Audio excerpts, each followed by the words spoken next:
Hey everyone, Dan here again. Continuing on in my series of videos I've been doing on protein. So we've in the past talked about why we need protein. We've talked about how much protein we should have. And in those videos I kind of touched on a few sources of protein, but really I want to hammer that home. So common misconception that a lot of people have is that you can really only get protein from meat. Now, it is the best source of protein. You want lean protein. Bacon, while very delicious and something I love, is not really the best source of your protein. So, what I wanted to talk about though is some other sources, because again, we all know that if we have chicken, turkey, beef, pork, so on and so forth, fish, yeah, we're getting our protein. But a lot of people, one, don't want to eat a lot of that stuff, and that's fine. And two, they want variety. I've talked about in the past, I'm a meatitarian. I love eating meat.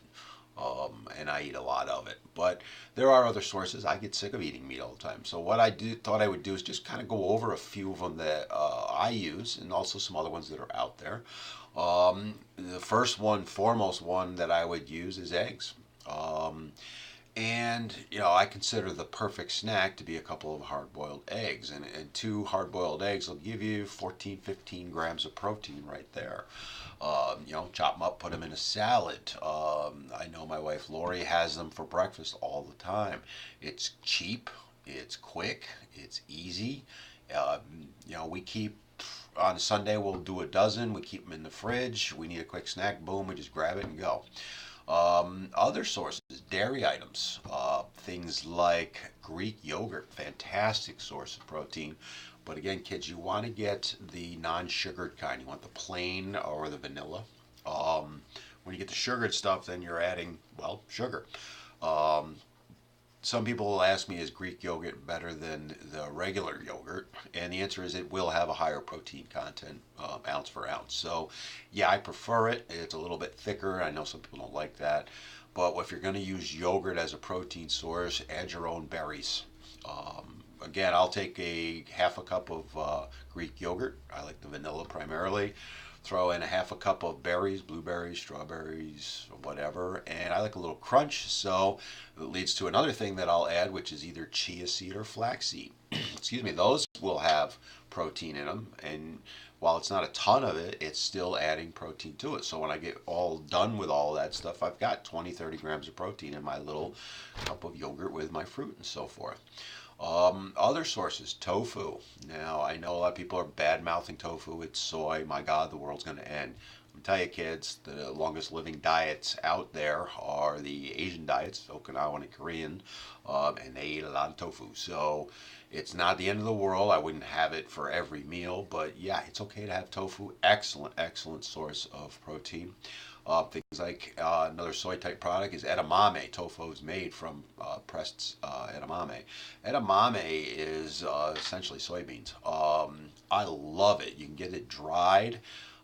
It's better than eating nuts, I think. In fact, I have to just pour enough out to have a serving and walk away from it because I'll eat a whole bag in one shot.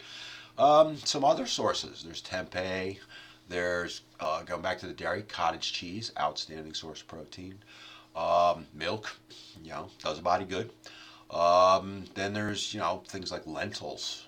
If you're having, for example, vegetable soup, which I love to make in the fall, I'll add lentils to it to up the protein on that.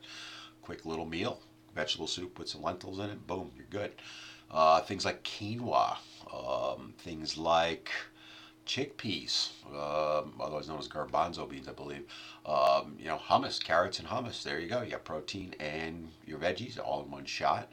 And then there's other things. There's things like peanut butter has a good source of protein. Be careful though, a lot of fat in that one. Peas, yep, peas like peas in a pod. Um, Nuts like almonds.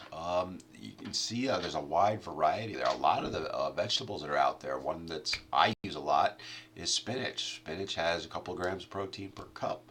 So a couple cups of spinach in your salad, boom, you got 4 grams of protein there. Throw some tofu on top of it, or a little bit of a chicken breast.